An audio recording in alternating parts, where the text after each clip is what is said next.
Right, welcome back. Today we're going to have a look at the MOT. For those who are not very confident with vehicle mechanics or have no interest in vehicle mechanics, this is just a quick look really for the beginner as to what you can do before the MOT to try and make it a little bit cheaper and a little bit easier. We'll run through the basics, stuff you can check easily. Don't need any experience on this. We won't go into things like emissions and everything else because that's something you can't check. We will do another video on general maintenance, stuff you should be doing weekly or maybe monthly, but I'll do another video on that. If you're new to driving, you've got no experience in cars, then it's just handy to know. But hopefully after this you can have a quick check before your test goes in. It might save you a bit of time, a bit of money.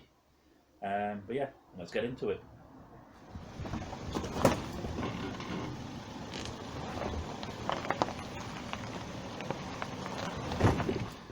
Right, for this example that I'm going to use, we'll have a look at the Sun's Twingo.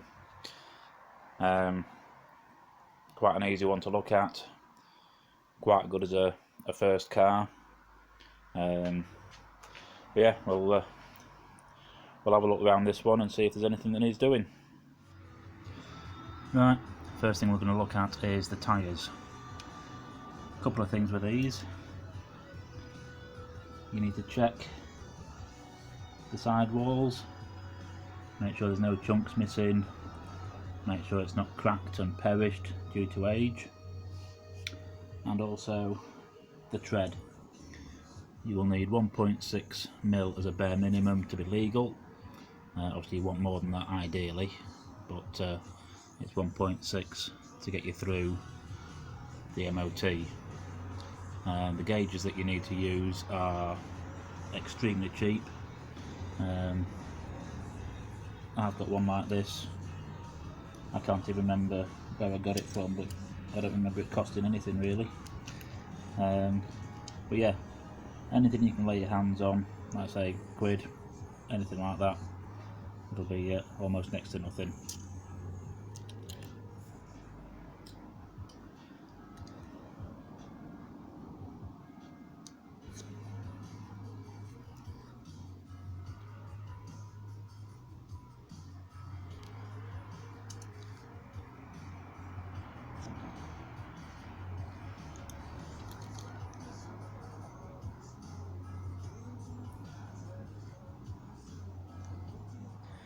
Right, next thing to look at is the condition of number plates.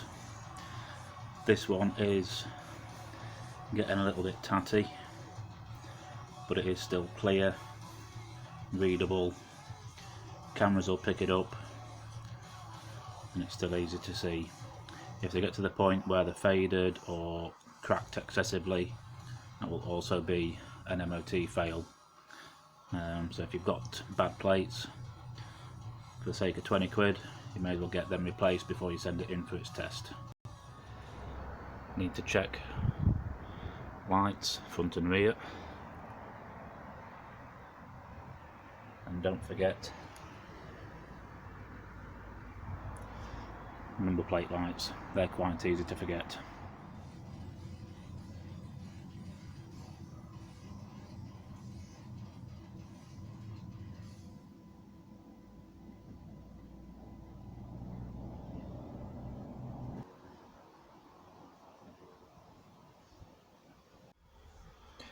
Right, from inside the car, you need to check a few things as well.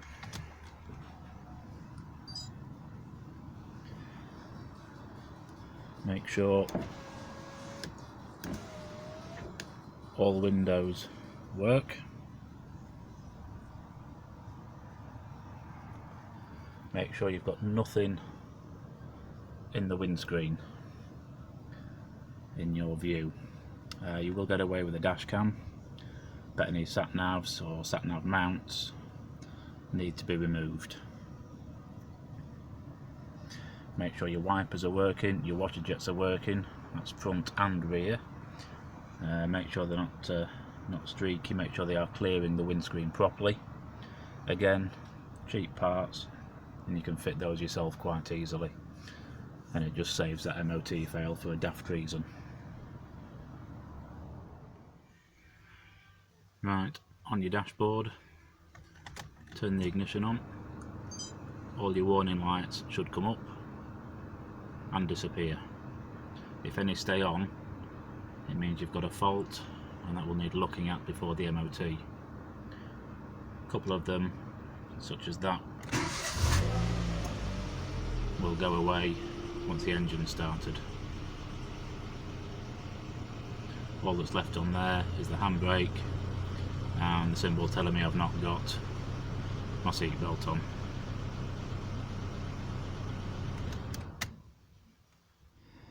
Have a look at your seat belts. Make sure front and rear clip in and release as they should.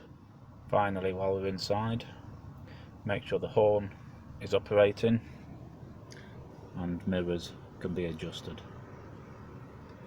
And that is your very basic check that any beginner can do, really, just to help you get through that MOT without any silly surprises.